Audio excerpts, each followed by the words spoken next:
We saw a picture go viral a few years ago with Ellen DeGeneres at the Grammys. No, it wasn't the Grammys. It was at the Oscars or something like that. And she took a picture, and it was shared over 75 million times. The reasoning was because they had all of these people that were somebodies in one picture. Selfies are selfies because usually selfies make you feel good or make you feel bad. The reason we post selfies is so we can get likes. If you don't get no likes, then you start feeling bad about yourself. You're like, no, you take it down. You didn't get no likes. You feeling yourself. You feeling your whole self in that picture. We know you are. You taking it like this. Why don't we take pictures like this? Why?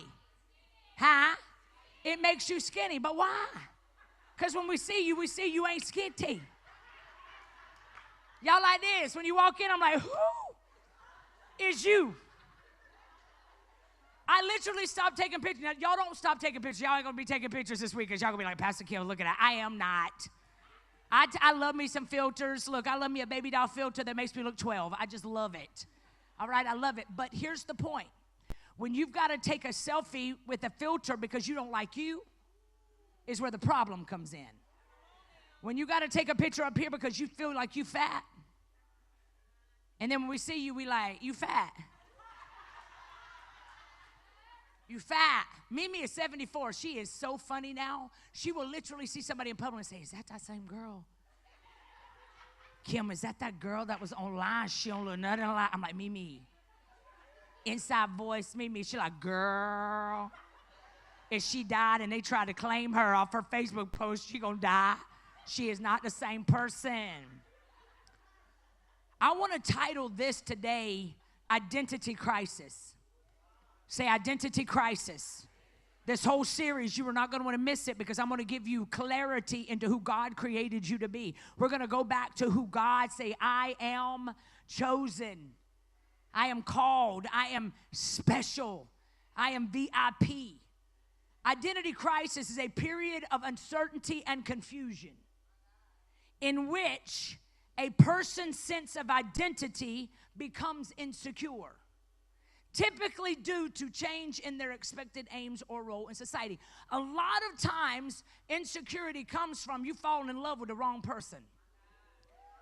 You fall in love with the wrong person that fell in love with you because of them big hips, or fell in love with you because of that great personality, fell in love with you because of that anointing, fell in love with you because you were a whole package. But as soon as they fell in love with you, they realized you were too good for them. So when they realized that you were too good for them, then they took it upon themselves to begin to break you down and tell you who you weren't, because they knew if you knew who you were, you would get out from under them. So the enemy used them as a counterfeit into your life to dumb you down. They fell in love with you because of who you were. And then quickly, the very thing they fell in love with you for, they broke you down in that area because they knew you were too good for them. Because the enemy can't get to you, so he gets through them. Because when we allow people to come in our lives and fill a void of an insufficient area in our lives, that quickly area becomes more valuable to us than God. And in essence, we let a dog, God spelled backwards, a dog, become our God.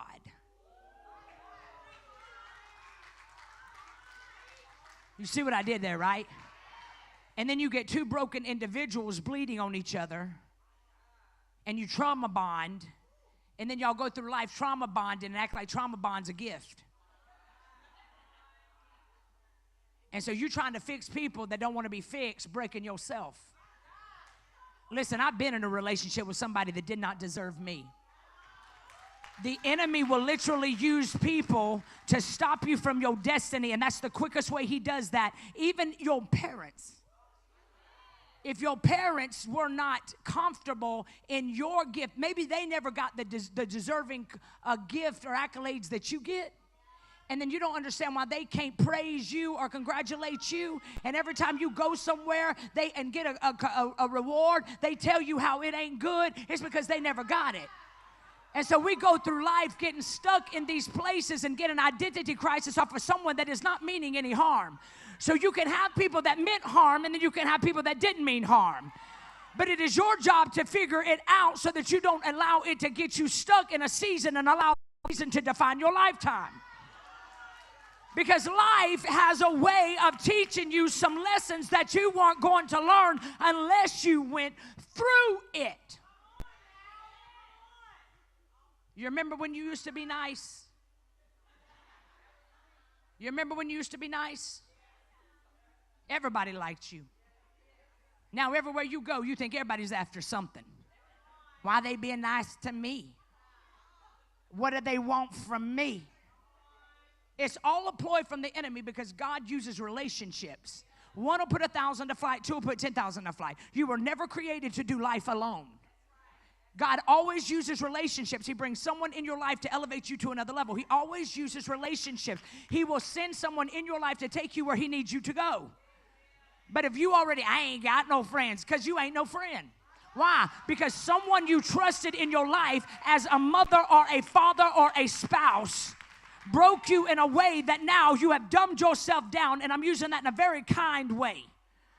That now you have put barriers and walls up in your life.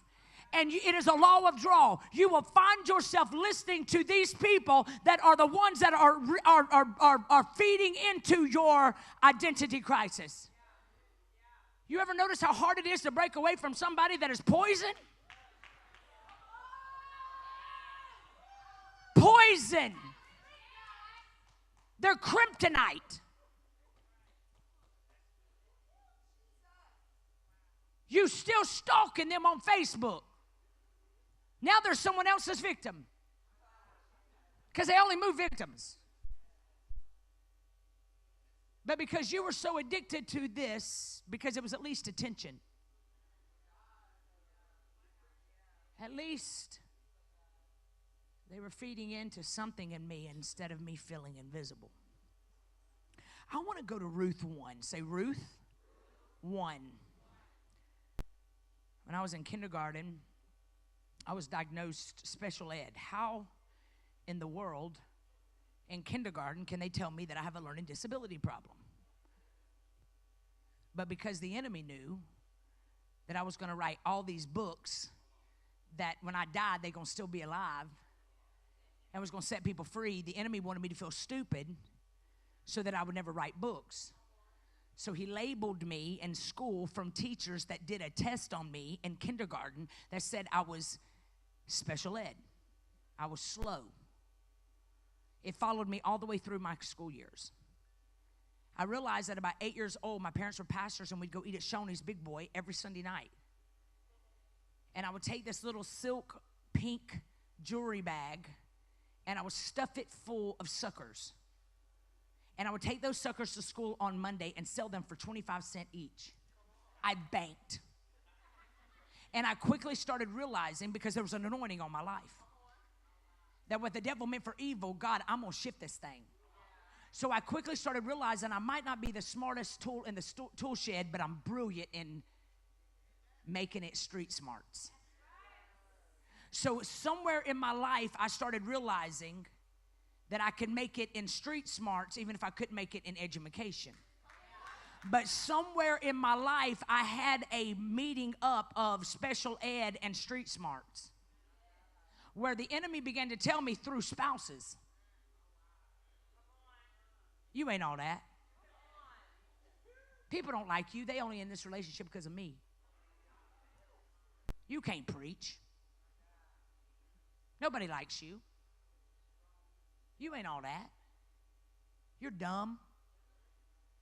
Did you realize you spelled that name wrong? Did you realize you put the wrong comma there? And because these voices were the closest things in my life, I dumbed myself down. But one of them was wrong. Because one of them told me one night, one day you're going to figure it out. And when you figure it out, you're going to succeed so big that you're going to be on billboards. And I got a feeling I'm not going to be in the picture. He knew something that I didn't know. But the enemy, because the truth ain't in the enemy. The devil is a lie. He set me up to that moment. I started thinking street smarts. Oh, he sees something in me that I ain't seeing in myself. I'm going to be on billboards one day. So what did I do? I got a little Popeye spinach in me at that moment, and I started realizing greater is he that is in me than he that is in the world. I had an identity crisis, and I flipped the switch. So there comes times in our lives where we literally find ourselves stuck, but then God will give us little moments of grace where we'll get up one more time and we'll pull ourselves up one more. It may not get perfect all at once, but it's those glimpses into our future that will hold us steady, slow and steady. Let's look at Ruth. I'm going to go from chapter 1, 19. Let's read. So the two of them continued on their journey. When they came to Bethlehem, the entire town was excited by their arrival. Is it really Naomi? The women asked. Don't call me Naomi. Remember when she used to be nice? She had to have been nice. Because why would they have asked? It looks like Naomi, but it don't sound like Naomi. Don't call me Naomi, she responded. Instead, call me Mara, for the Almighty has made life very bitter for me. I went away full, but the Lord has brought me home.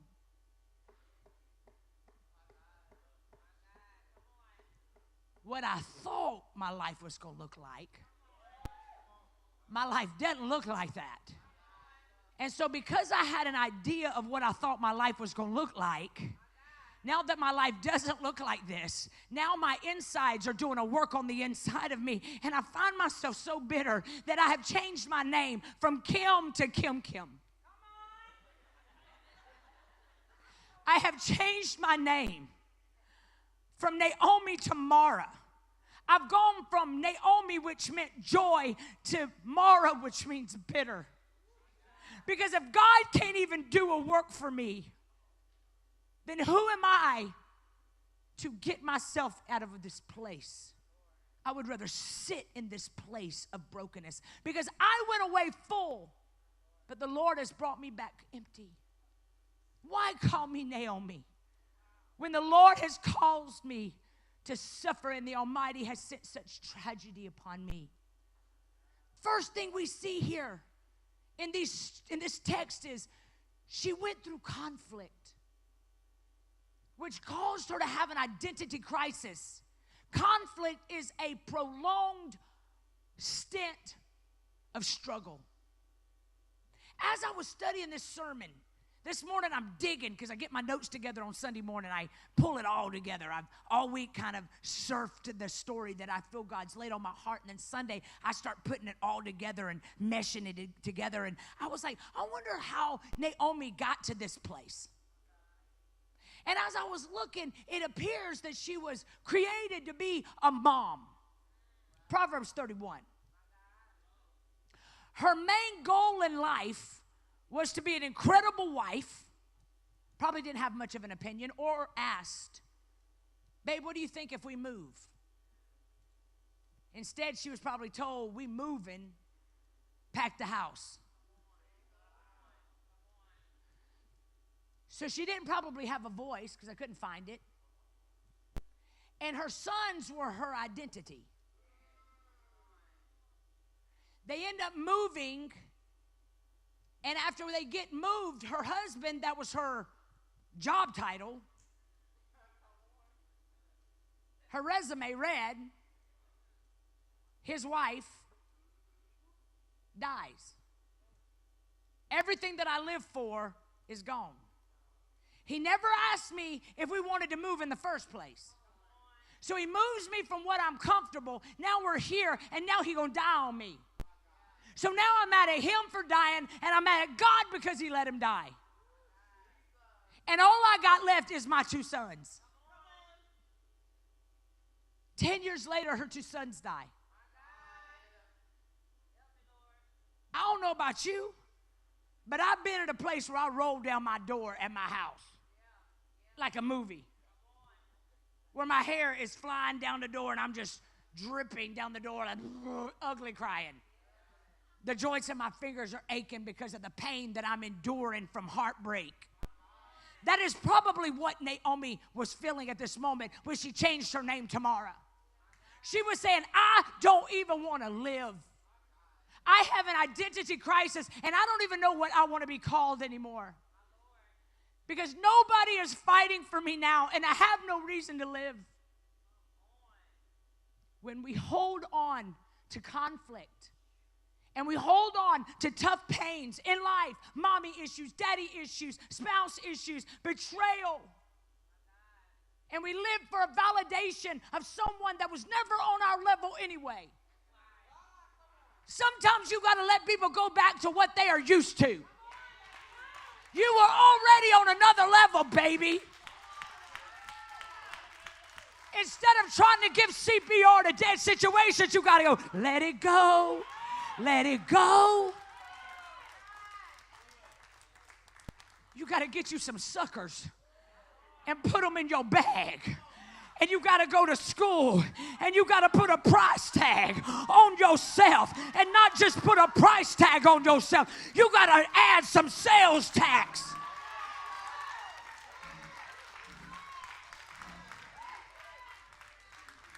See, when we hold on to tough issues and pains in life, we start wearing it. You walk into a room and you're wearing it. People start saying, who are you? What happened to the joy? You done been grieving over your husband that died for years. Now you lost. You want to die too? I just wish God would take me home. He ain't. He ain't taking you home. You still have legacy. Get over yourself. He walked out. Well, Kim, you're being insensitive. No, I'm not. You have a calling on your life, and it's bigger than what died in your life. It's bigger than your child that died. Kim, you're being insensitive. No, I'm not. You are stuck in an identity crisis and a struggle of something you did in high school. And God is saying, I knew it before you were ever even a thought in your mother's womb. And I am telling you, I've got a destiny on the inside of you that is going to shake the nation. I knew you were going to go through it. I knew that you were going to lay awake at night with anxiety attack. I knew that you were going to struggle with depression. And I said, your destiny is going to meet your purpose. And you're going to change the world. When we hold on to stuff too long, our issues become our identity.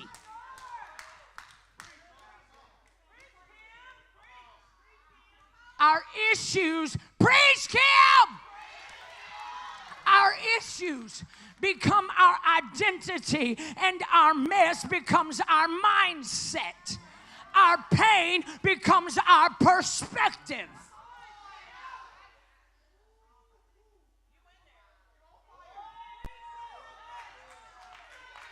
That's why you're having identity issues.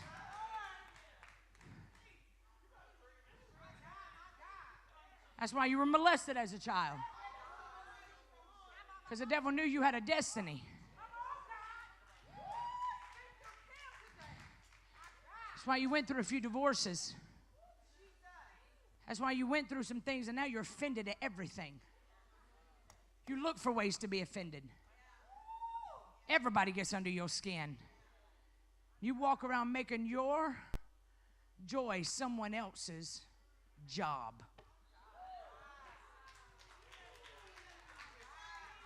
I'm addicted because of my daddy. No, you addicted because you keep going and getting the liquor. I'm addicted because my mama didn't protect me. No, you addicted because you don't believe that you're worthy to get up. It happened to you, but it ain't who you are.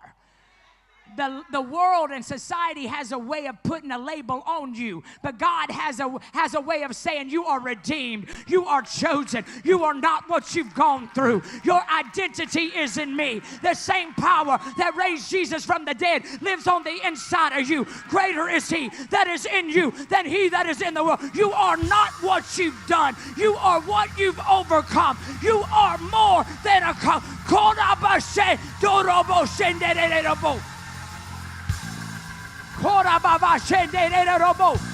Get up, get up, get up, get up. Praise your way out of this thing. You ain't dead.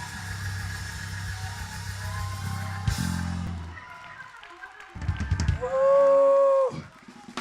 Hey!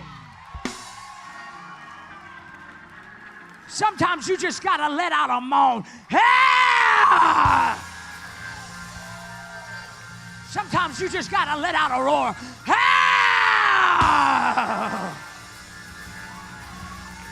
Sometimes you just got to let the devil know, I'm back. I'm back. I was resting, but I'm back. I'm back with more oil. I'm back with more anointing. I'm back with more, I'm back.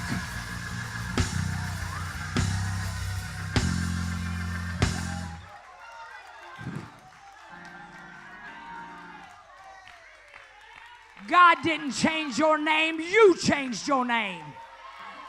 He still calls you blessed. He still calls you prosperous. He still calls you favored. He still calls you healthy. He still calls you strong. Will you allow your pain to be your prison or your passport? That is tweetable. Will you let your pain be your prison or your passport? My passport is full of stamps. Why? Because of the pain that made me oily. The divorce, the special ed, the betrayal, the lies, the misfortunes, the generational curses, the death of my daddy untimely, the divorce of someone cheating on me. All of this. I wouldn't go back 1 second and take one moment away. Why? Because it made me seek heaven. When I hit rock bottom, I found out who the rock was at the bottom, which was Jesus. And I realized falling in love with Jesus. Falling in love with Jesus. Falling in love with Jesus is the best thing I've ever done. I ain't going back. I ain't going back. You hear me, devil? I ain't going back.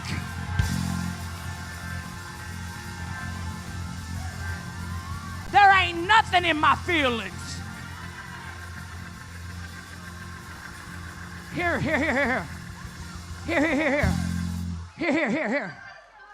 There are different types of pain. You ready for this? There's genetic pain, which is inherited. I talked about this a few weeks ago. Inherited.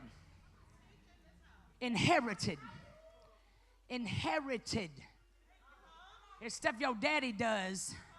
You ain't never even been around your daddy. But yet you still fight the demons of your daddy. It's your mama with psychiatric issues. And now you walking around saying, I'm cray-cray and popping pills. No, you ain't. Now, I ain't saying you on pills is a bad thing, but it needs an expiration date. By January the 13th, 2023, these pills will not be in my house. Because I'm going to get to the bottom of whatever it is that's driving me to do these stupid things that do not have control over me. I'm a whole grown up. It's looking at your issue, that thing that is driving you, that addiction that is driving you, and saying, I refuse to go back to the liquor store when I've got a liquor issue. Genetic pain is inherited. Then there's grudge pain. Stuff that you refuse to let go of because of your pride. I ain't letting it go.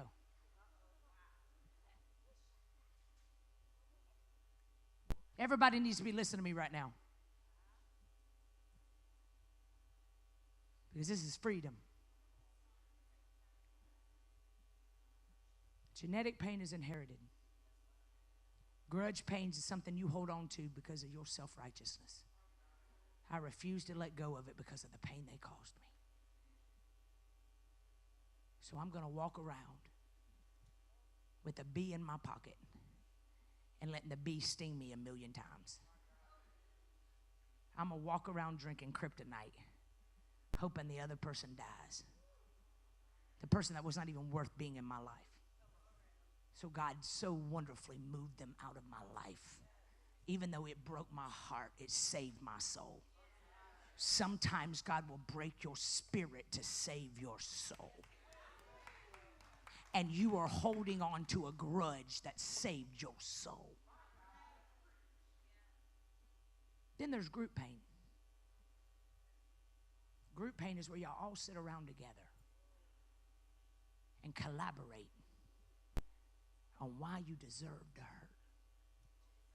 You're still in the same place you've been for 20 years. Group pain feels good because it shows you that you ain't the only broken one. Then there's giant pain. Giant pain is what makes you do this. I'm double jointed. Figure that out too in special ed. Because I refused to draw snowman. So I'd sit and figure out I was double jointed. That's what happens when you have giant pain. Your fingers start contorting. Don't come at me. I said what I said. Your joints start drawing up because of giant pain you refuse to let go of.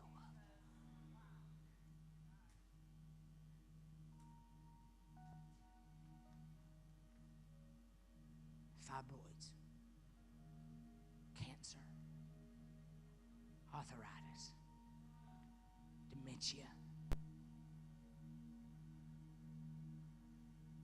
Because there's something in me that hurts so bad that I really don't know how to let it go.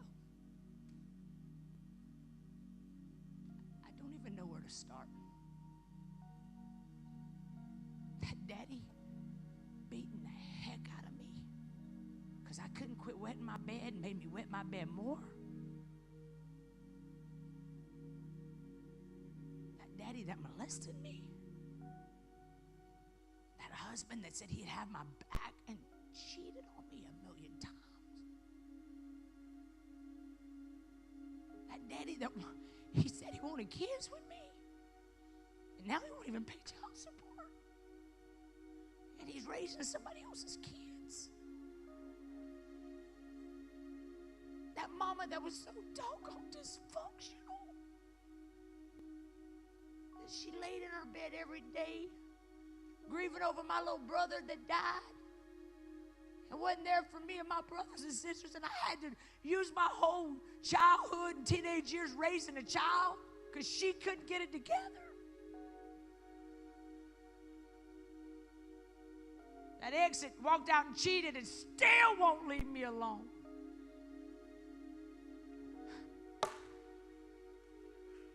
Hated me so bad you wanted out of my life and you still won't leave me alone.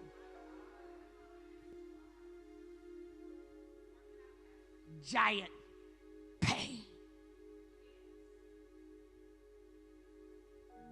causes depression, makes you feel crazy in your mind, and at night you're laying in your bed with anxiety attacks wreaking havoc in your body, and you feel like your heart is about to pop out of your chest. And now it's so heavy you cannot let it go. You don't even know how to start. can't forgive yourself for the abortion you had in high school because you were scared to death to tell your mama.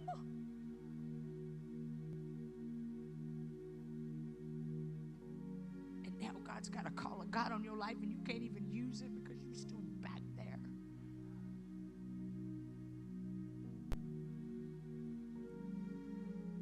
Now you've taken yourself off the couture rack and put yourself on the clearance rack. And now you're mean. This is me. Take it or leave it.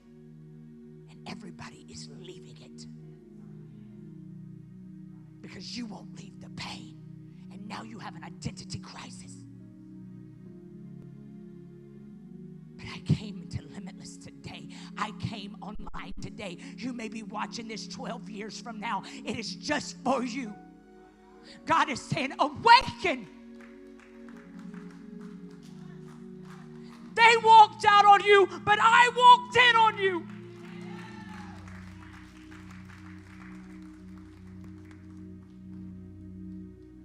The call of God on your life is bigger than your giant pain. It's bigger than the group pain. It's bigger than the grudge pain. It's bigger than the genetic pain. It's better than the growing pain. The growing pain comes because of all of these other pains you refuse to handle. I put on a wig a few weeks ago because I can. I'm 50.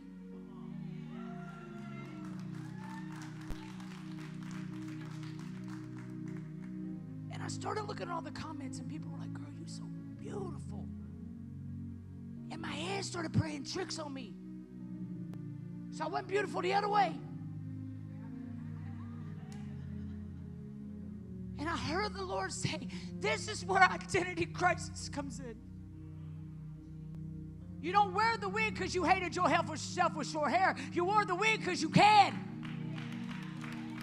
But because I wore the wig, now the identity crisis is trying to creep up on you, on me, because there was something in me that I did not deal with. So what was meant for fun is now getting twisted.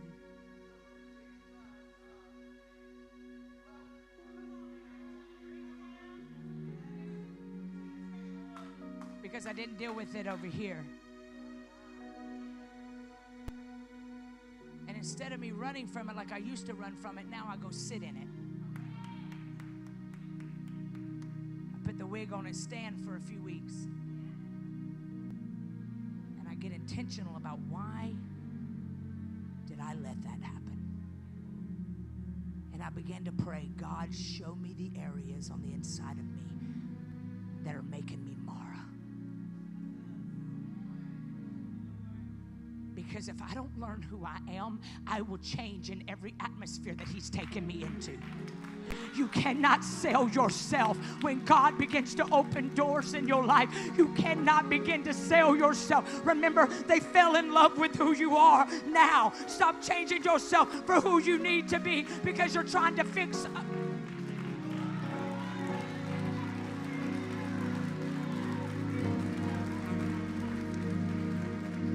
You're not broken anymore.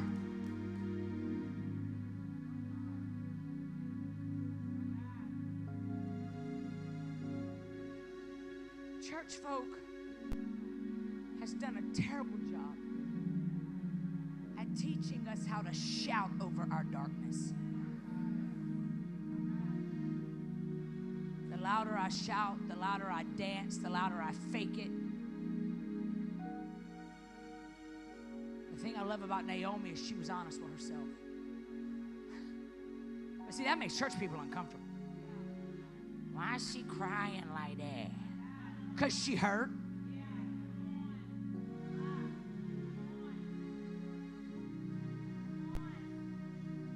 Why?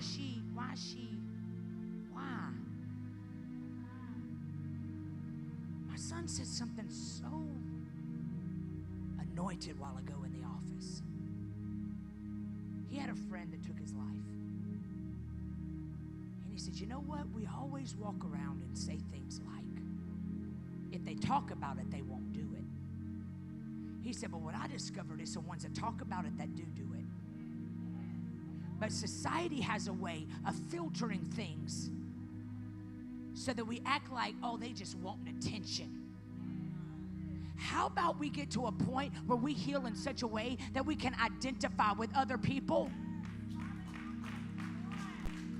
so that we don't have to walk around with identity crisis and think that everybody that cries wolf is crying. They may just need you. Can't we make this house a hospital? We can literally let people fall apart in here and it be okay. Now if someone cries too loud in church, it makes us uncomfortable and we want to go tell them, shh.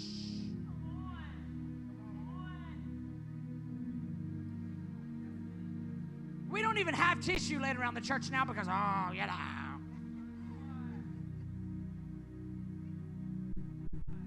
We very rarely have altar calls.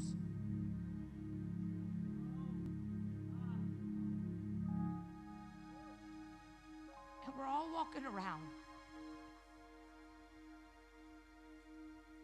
with fake wigs, fake hair, toupees that look like ants are on top of your head.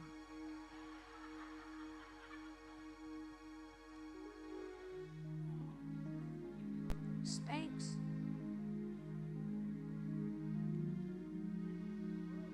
Filters. We done took our noses away off our faces with these filters. Where's your nose?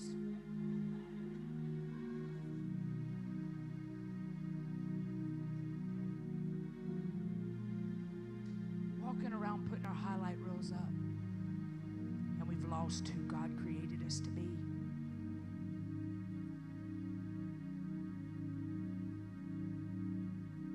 What is hurting you because of you?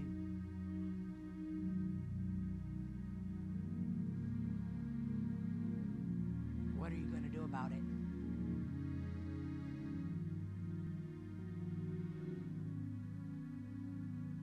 You're not even mad anymore.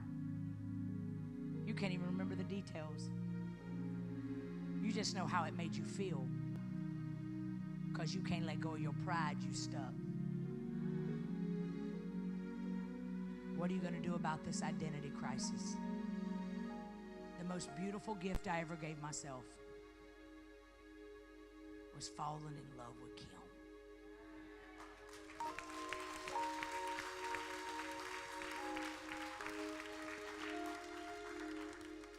I love me some me. I love my quirkiness.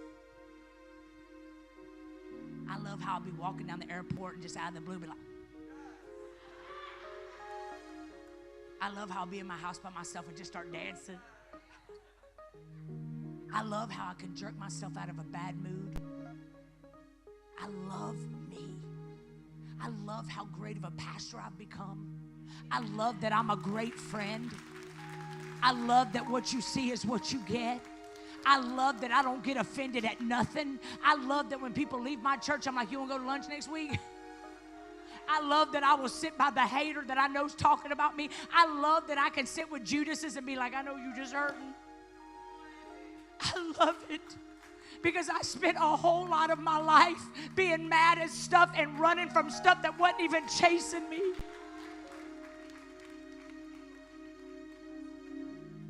You prayed for God to get rid of distractions and you broke up.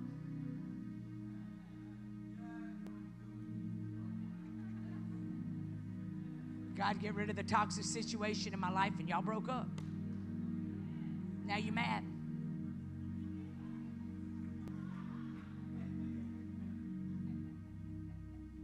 You prayed, God, give me peace, and He gave you a problem. Sometimes the blessing is in what God took away from you.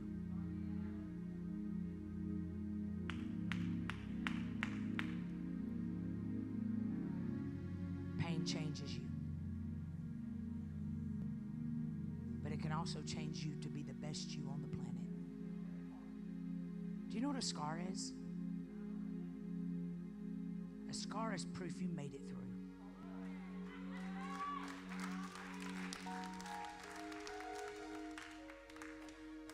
When my son's appendix erupted, y'all know Lincoln, he's beautiful. His appendix ruptured, and they were going to go in and they were going to put a little dot. That was it. But when they got in there, that thing had ruptured so bad that they were in an emergency to save his life, and they cut him from here to here. And he woke up and was devastated that he had this scar. He was a model. That was what he got paid to do.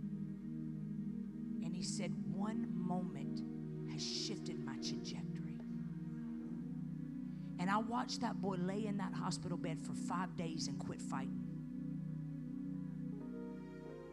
because of a scar that saved his life.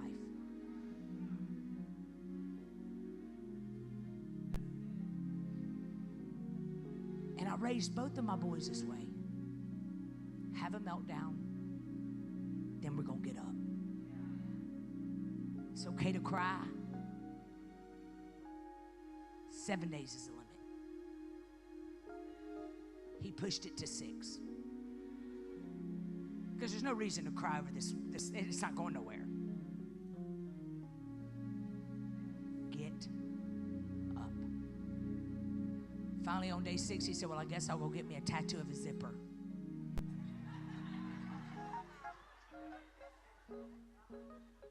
And he got up and never looked back. But here's the beautiful thing about that scar. You can't even hardly see it now. Because God created bodies, minds, and souls and hearts to heal. The most beautiful light shines through the scar.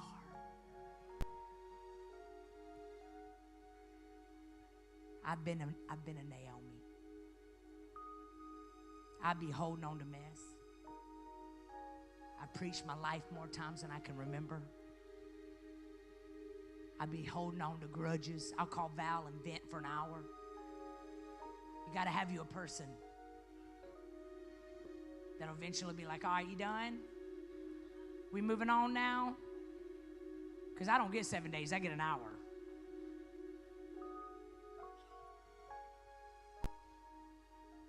When you hold on to pain, it changes the way you see yourself. You don't feel like you deserve better. Pain caused Naomi to change her name and lose sight of her potential. Holding on to pain the way you see others looks differently. Here's the beautiful part of this story. You ready for this? If Naomi's son would have lived, Ruth would have stayed his wife. Then she would have never met Boaz. Ruth would have never given birth to Obed, who became the father of Jesse, who is the father of David, who from that lineage, we get Jesus.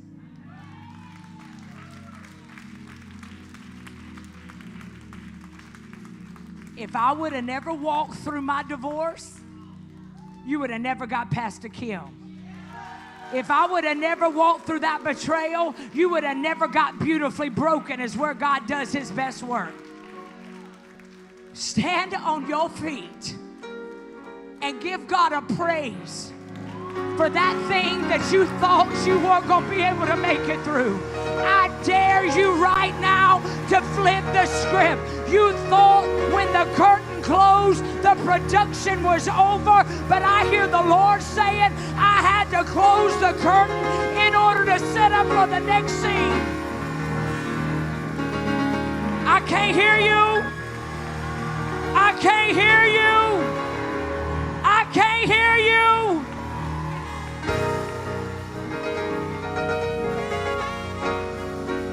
There was purpose in your pain.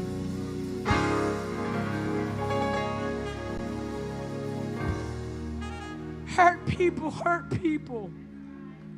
But heal people, heal people. If he wouldn't have cheated on you, God couldn't have brought you that man that chases you around the house now. He didn't even want to touch you.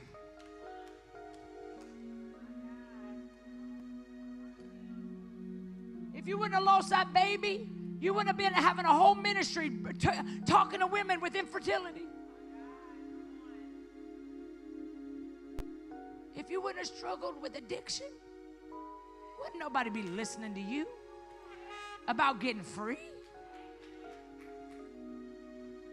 If you wouldn't have had that daddy issue, you wouldn't have been a great spiritual father.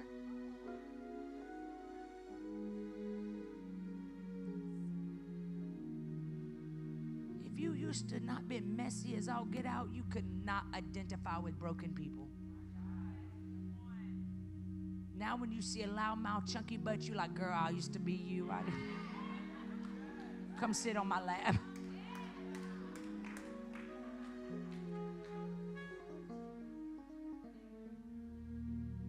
Everybody lift up your hands.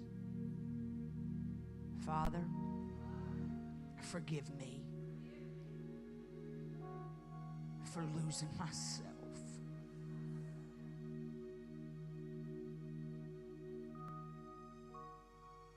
Through the world's eyes, through parents' eyes,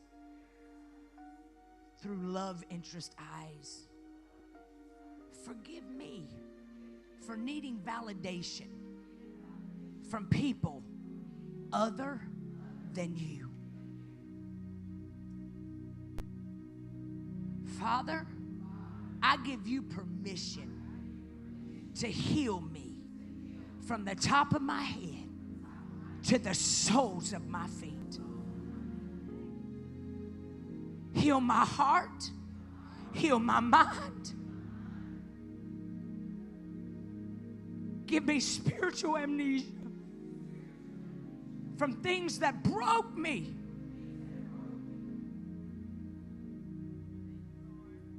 Thank you, Lord, for do-overs. God, I give you permission to show all the way out. In the next 3 months, I refuse to walk in to 2023 with an identity crisis. I'm falling in love with me. I'm falling in love with me. Say, self, I love you.